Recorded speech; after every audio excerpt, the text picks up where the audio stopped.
Hello everybody, welcome to GameSpeak. Welcome back to Banished, but before that, here we are on our new channel, GameSpeak. We are no longer Let's Play LoudySpeak. It was always a temporary name that I always hated. It doesn't make any sense if you think about it for more than a second, which I apparently didn't do when I first made it. I've always intended to change it to something much better, and I finally got around to doing it. We've got a new logo, new intro, new everything. So I hope you please enjoy this new channel. Please subscribe to it if you were subscribed to old Let's Play LoudySpeak. That will stop almost immediately. I think there's not much else that will be uploaded there. Any game I have recorded where the intro says welcome back to Let's Play LoudySpeak may still go on the old channel, but for now anything new, continuation of any new series, will be on GameSpeak. I hope you enjoy it. So for now we are back in Banished. Here we go. Let's load up our save here. You can see all my different areas that we have. Robstow is of course the playthrough for this series. I'll be honest, I didn't really think that I probably should have preloaded it before I started speaking, but it's too late now. I guess. Yeah, I'm not much of an editing wizard, so we're just gonna have to deal with this loading screen. I'm sorry. Thankfully though, it shouldn't take too much longer. I really want an SSD drive. God damn it. Why is this taking so long to load? Come on. And this is a little embarrassing as well, because actually, well, I say a little embarrassing, it's certainly not my computer's fault, but Banished seems to have a problem when I load it first up. The frame rate is disgusting. I don't know why. And of course, now that I'm recording, it would have the longest loading time I've ever seen for this game. What is happening? Is this just to embarrass me? There we go, Jesus Christ. Okay, here we go, we are back in the town of Robstow. We have our important windows up already, the town information, the event log, and professions. We have one labourer. All of our current working spots are filled. Oh no, we need 4 builders. Okay, what were we building again? Get a reminder of what we're building? This is something the game is certainly lacking, is a way to click. Way to show planned buildings. I feel like we were building something down here, were we? No? Like a second, we were building a second something. I'm not sure. I guess once our builder starts building, going around from building to building, just building, we'll actually find out what it is she's doing. I've no idea. Wow, that's ridiculous. Okay, but for now, our woodcutter has reached capacity of 400 fuel. Wow. But now, see, our wood is at 102. We don't want the wood cutting limit, we don't want the fuel limit to exceed really the amount of logs coming in. So I mean, we're getting 122 logs last season we got, and this season we made 264 firewood, so it's not a great balance really. But having said that, I think it should be able to deal with an extra 100. If we bump this up to 500, at least the woodcutter will keep cutting. And you know what? Woodcutting is a very good, fuel is a very good source of money for trading. Fuel is worth quite a lot. I may have said last episode. I think it's worth 2 or maybe even 4. So it's really good to trade with other things. And it's pretty simple to make. You know, you just take wood from the forester's lodge, which is pretty much, you know, as close to free money as we're possibly gonna get, because at least it does literally grow on trees, so you know it's quite easy to get a hold of. And already our woodcutter's at 436 wood. That's fantastic. Our reserve of food is very low. That's a shame. Although it really is all being used in the boarding house, which is fantastic. And the numbers should be okay, I think, for the gatherer's hut. Yeah, that's some good gatherer's hut numbers. Where's the hunting cabin? 200 for the current season. Fantastic, but I guess we must have just built it. So that's okay, really. Still interested to know what exactly these builders are building. If we add another one. Where are you doing what you're doing? Brandeis is visiting the herbalist. You useless woman. Vanessa is working. Where are you working, Vanessa? Oh, the well? It cannot take... Oh, it does. Jesus, it takes 4 of them to build the well.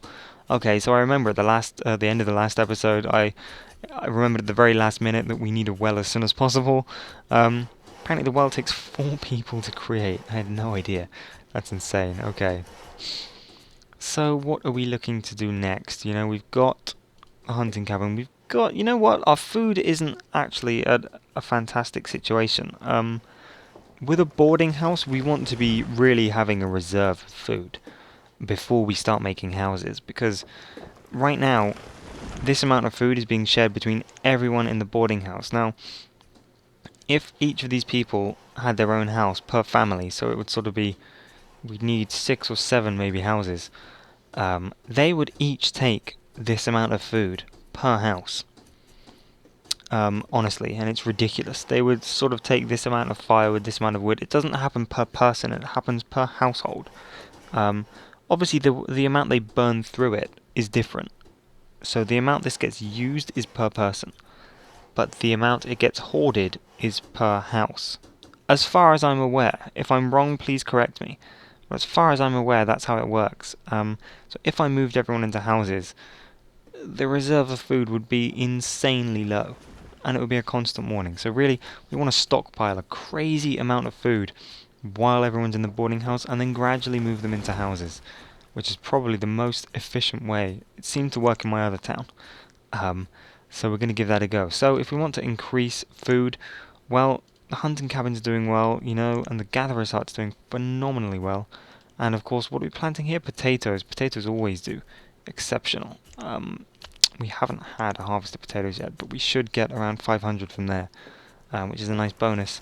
So I think the best thing we could do right now is to build another gatherer's hut. Or how about we build another forester to catch this area? It's a little low. It's a little low on trees. It's not ideal, but that's because our map isn't particularly ideal. If we can cover this area here, they'll fill in trees in here, and we've got this lush area to the left. So if we can catch... Yeah, I think here. Okay.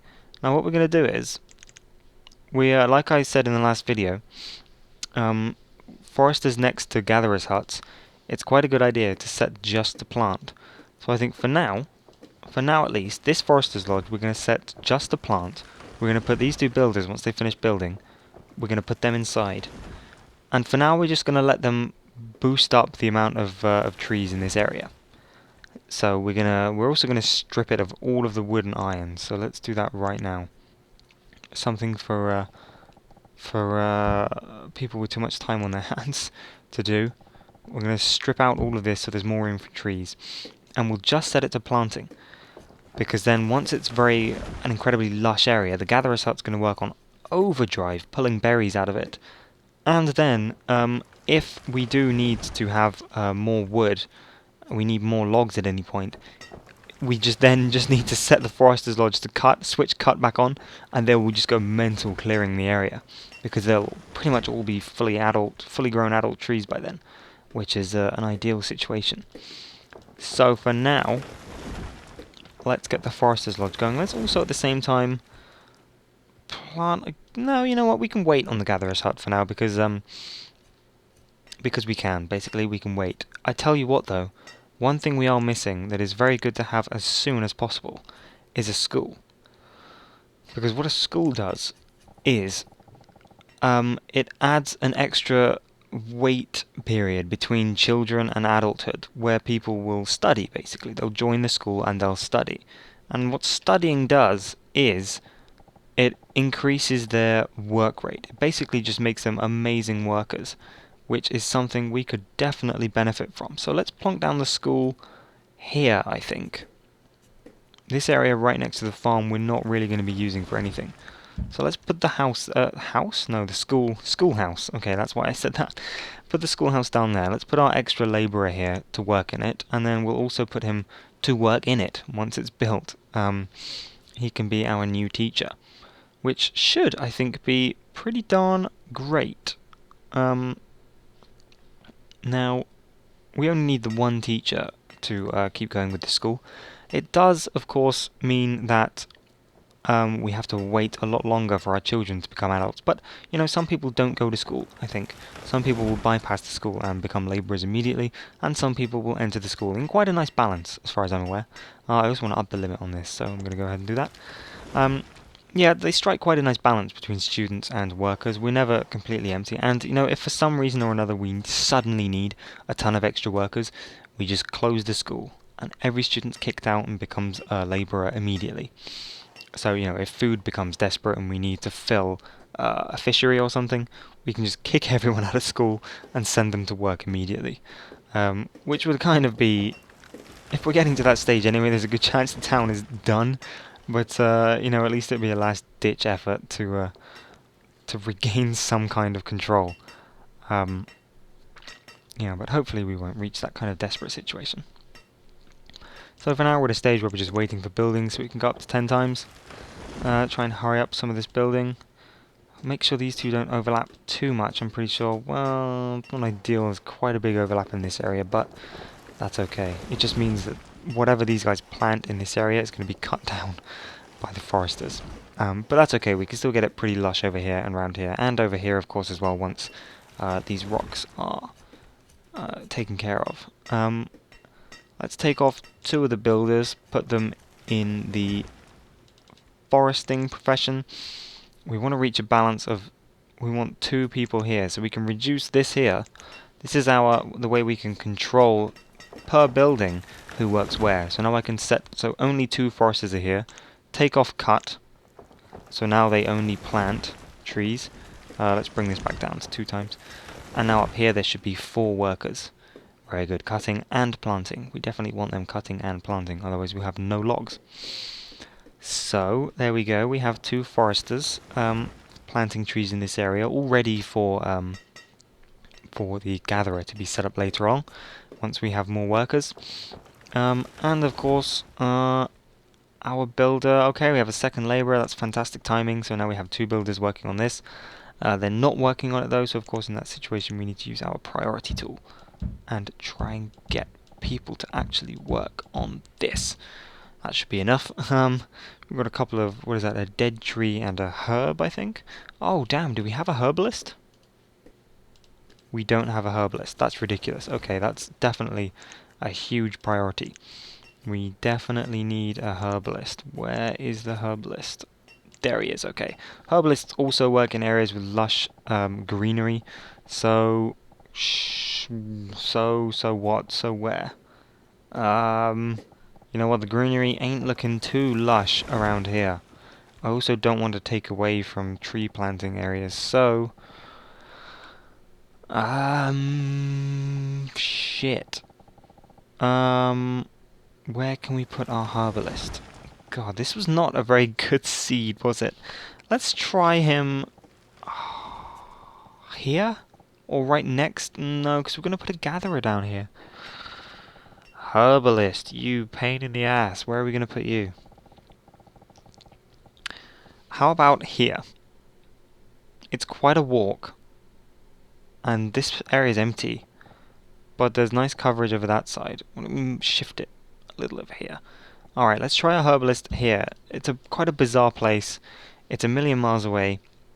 The deliveries are going to take forever, but herbs are something that once we're stockpiling them, it doesn't really matter the placement, because if we can keep a nice stockpile, it should be okay. Herbs, of course, are used to treat illnesses. Herbalist works as our sort of minor clinic kind of thing. We can, of course, build a hospital in the town things, but they're to heal diseases. You know, if there's an outbreak of disease, it's one way that we deal with disasters. For example, there can be fire, for which we have the well.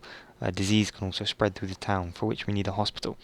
Hospitals don't work to reduce general ill health. That's helped by stored medicine, which is herbs which we get from the herbalist. So the average health of citizens is decreasing gradually. Woodcutter, I don't really want to be increasing the woodcutter because our stored logs are decreasing, but that is of course because we're building so much. We are building a significant amount. That used 50 logs, and this over here is going to be using 30.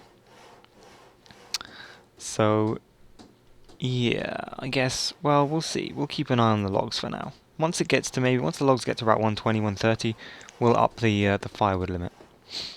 The other thing to notice, of course, with limits is they are limits. Each time I raise the limit, I'm not ordering another 100. I'm ordering to consistently keep the level at currently 600. So if for some reason we lost 500 firewood, the woodcutter would keep cutting wood until he got back to 600, which would be a terrible situation if left unchecked, because he just burned through all the logs in storage. The AI, that kind of intelligence for the AI is entirely created by the player through the limits. That's what they're there for. They're there to make sure that there's a balance between raw materials and created goods. For example, logs and firewood, or what do we have? Iron and tools, or for example, leather and jackets. To keep the balance, we use limits. But right now, there's no way that the fuel is going to be taken in quite such a huge lump. If I suddenly built 5 houses, then yes, the fuel would rapidly decrease and the woodcutter would burn through all our wood in storage, coming back up to the fuel limit, in which case I would need to make sure that once I build, or rather set the houses to build, I reduce the fuel limit, maybe down to something like 200. 200 is a survivable fuel limit for this early stage in the game. But I have it at 600 right now to build up storage. It's the only way I can get him to increase his storage. A high amount in our barn. Or rather, it's kept outside, isn't it? Over here. Yeah, it's kept in the stockpile. Because eventually, once we build a trader over here, the trader will then take... I can set a limit within the trader to say, well, keep 300 logs always in the trader. So the trader will take 300 logs from storage, and then the woodcutter is going to have to build that up to fill the woodcutter's limit. So, keeping control of the limits is almost as important, really, as keeping control of the professions. It's something you constantly have to keep an eye on to make sure you're not completely just ridding yourself of all the raw materials that are used for so many other things, of course. Wood is used, really wood, stone, and iron are all used in production of buildings. And then they're also used to create materials as well, so we really need to make sure we keep a good balance of each one.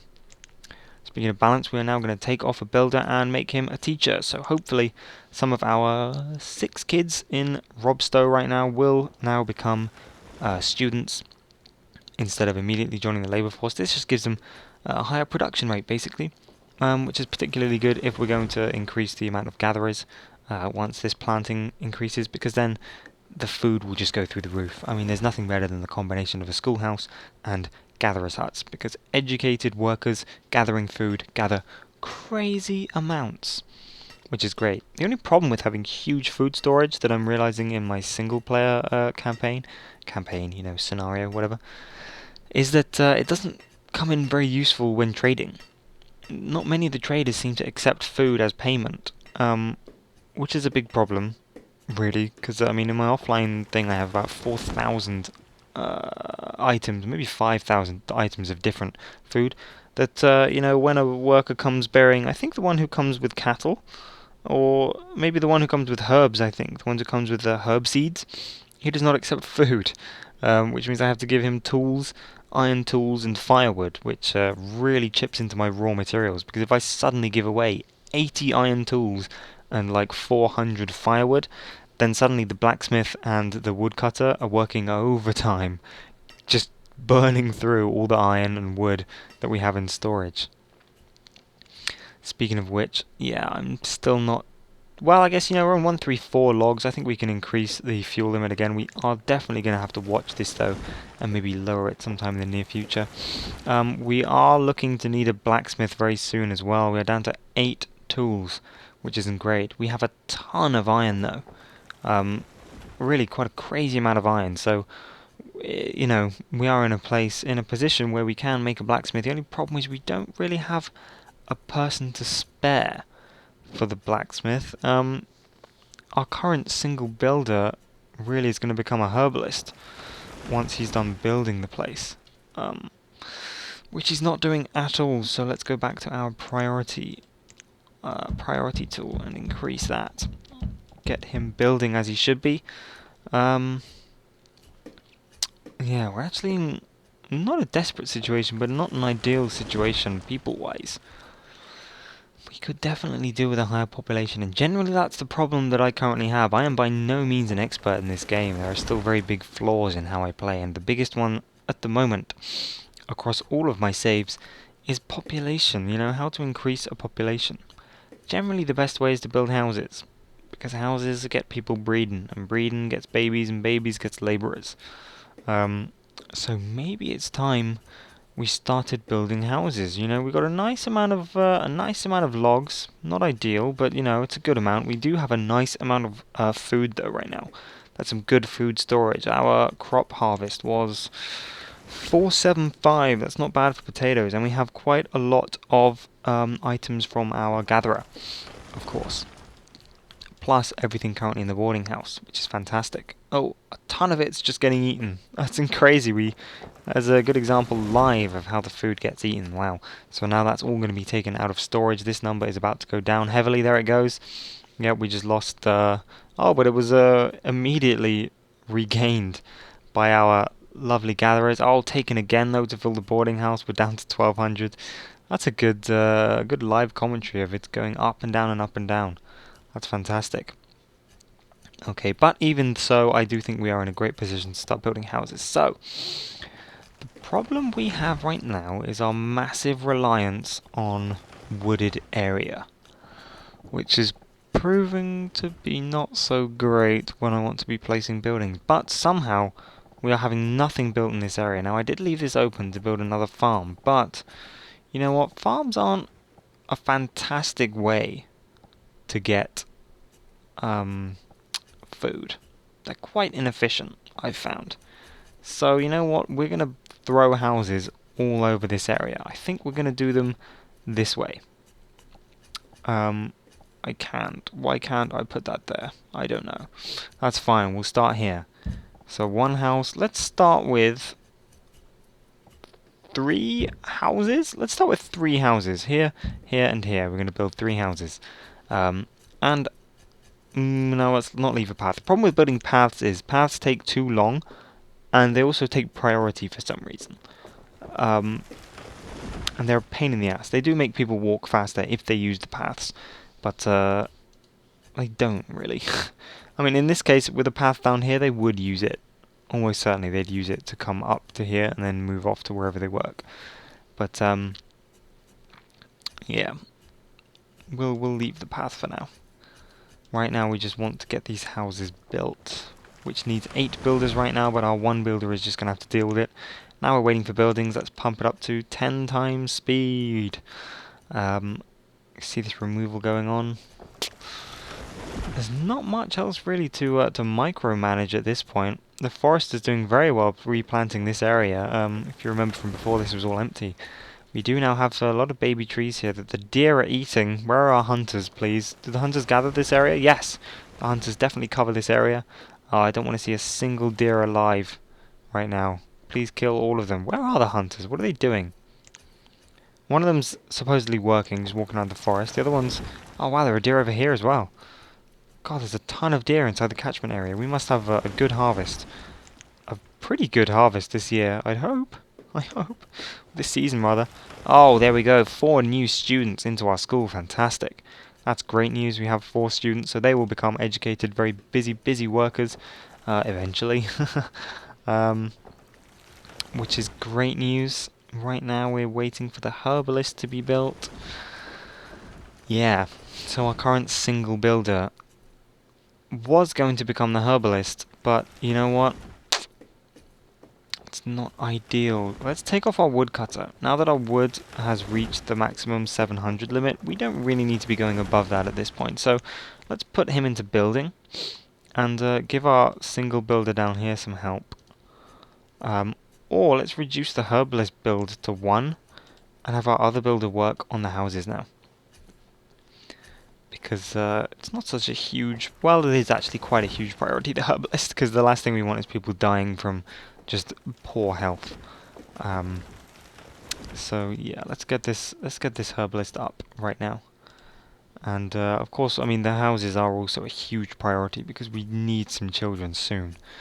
I mean, right now there's 2 kids and 4 students. Once they all grow up, you know, that's it. The last thing we need is to be stuck with adults and no children. But hopefully, once we get these houses up, we should be golden. So I think we can leave this here for now. We're in a pretty good situation, I think. We're a little low on people, but these new houses should fix that. Once the herbalist is up, our health should increase as well, generally, in the town. And yeah, we'll keep looking towards building the food storage. The higher we can go, the better, definitely. We'll also look into getting our blacksmith next episode.